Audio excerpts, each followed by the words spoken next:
Hello my friends, today we're doing a project to teach us about an art word called foreshortening. Foreshortening is using size, big and small, to show close and far away things in a picture, right? So if you look at this building here, the bottom of the building, the part that's closest to us, is very large. It almost takes up the whole picture. And as the top of the building gets further and further away from us, way at the top, it starts to look smaller and smaller. The same thing happens when we look at this tree here. So the bottom of the tree is closest to us. It looks like it's the biggest. And as we look up the tree further and further away, it looks skinnier and skinnier and smaller and smaller. Here's another example. If we were standing at the bottom of this statue of the Jolly Green Giant, well, his legs look really, really big, and then way up at the top, his head looks small. So this is foreshortening, and we're gonna use it to draw a picture of a little bug looking up at a person. So the bottom of the person is gonna have big old feet, big old legs, and as you get up towards the top of the person, the head is gonna be pretty small. We're gonna use foreshortening today. Let's get started. You will need a white piece of paper standing tall up and down the vertical way.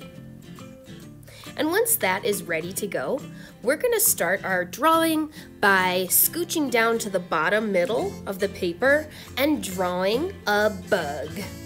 You can draw any kind of bug you'd like. You could draw a little ant looking up at the person, a caterpillar, or a ladybug like me, or a little spider. Just make sure that it is a little insect or bug or something small that can look up at a person.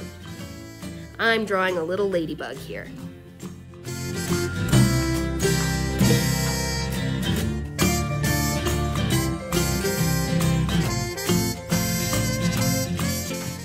After you have a little bug or a little critter to be looking up at the giant person, we're gonna start drawing the person. And the first thing we need to do is find the top, middle of our paper, just about, and then scooch down just a smidge so that there's some space between the dot and the top of the paper. Then we're gonna draw a giant letter A, and the A needs to touch the dot at the top and touch the bottom of the paper. Let's add the horizontal side-to-side line for the letter A. All right, now the bottom two lines of this letter A are going to be our legs.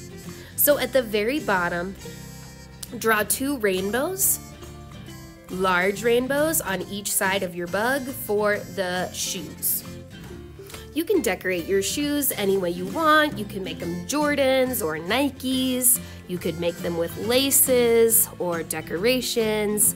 It's up to you. Here's how I did my shoes. Awesome, so we've got big giant feet because to the bug, our feet look giant. That's the part that is closest to the bug, and that's the part that's gonna look the biggest. Foreshortening, boom. Next, what we need to do is to finish up the legs. So we need to find the spot underneath the horizontal side-to-side line in the A, and just below it by a couple of inches, we are going to draw a polka dot. Now draw two diagonal lines growing from the shoes up to the polka dot, and voila, we've got some legs. Let's go ahead and add some pockets, or a belt, or Adidas stripes, or whatever kind of pants you want your person to be wearing. I'm going to add a button and some stitches.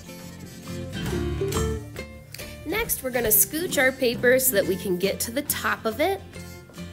And in the skinny part of the A up here, we are going to draw an oval for the head of our person. Now, the head seems really, really tiny, right? But that's what's supposed to happen. If you were a bug looking up at a giant person, the head is so far away that it would look small. And after you've drawn a nice oval for your head, it's time to add a neck with 2 up and down parallel lines, some shoulders that stop at the A, and then add some arms. You could have your arms or the person's arms doing anything you'd like. The person could be waving at the bug. The person could just have his or her arms by her side. But I draw arms with 2 parallel side-by-side lines with a hand at the end.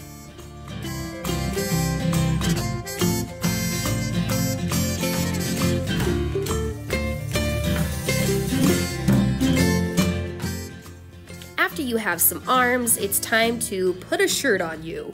So start by adding a neckline. It could be a V-neck or a crew cut. And then add some lines on the arms for sleeves. You can make a t-shirt or a long sleeve shirt.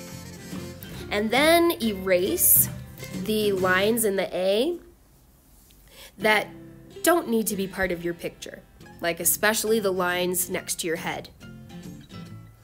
Get your head ready to draw a face in it. And I don't know what I was thinking when I recorded this video, but I drew a face on my head and you cannot see it. So I'll have to tell you about it. I added 2 eyes, a nose, and a mouth to my face. You must do the same. After that, draw yourself some hair any way you'd like. Again, this does not have to be a picture of you. It could be a picture of anybody. And after you have a face and some hair, you might want to start decorating your shirt. I'm gonna draw one of my favorite shirts that I own. It's my Nuggets shirt.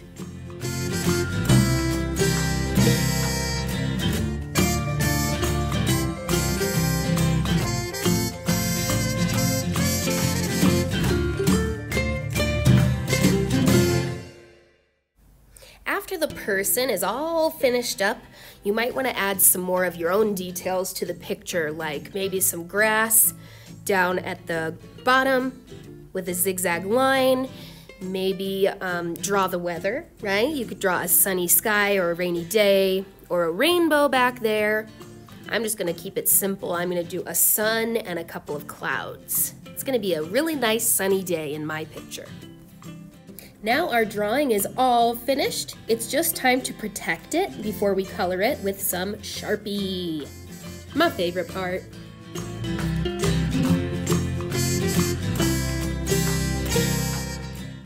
Awesome, we've got a gorgeous drawing that uses foreshortening. It looks like the feet are really, really big because the feet are closest to our little bug at the bottom. And it looks like our head is really, really small compared to the rest. And that's because the head is really far away from the bug. So we used foreshortening. Good job, you guys.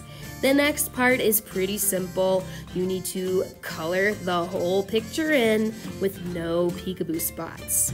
Make sure to use some skin tone for your person. Again, this doesn't have to be you. And make sure you color in all the little details in the shirt and the pants and the shoes, and color in your little bug, and make sure to color in the sky all the way down to the bottom of the paper so that you have a gorgeous, colorful, finished work of art.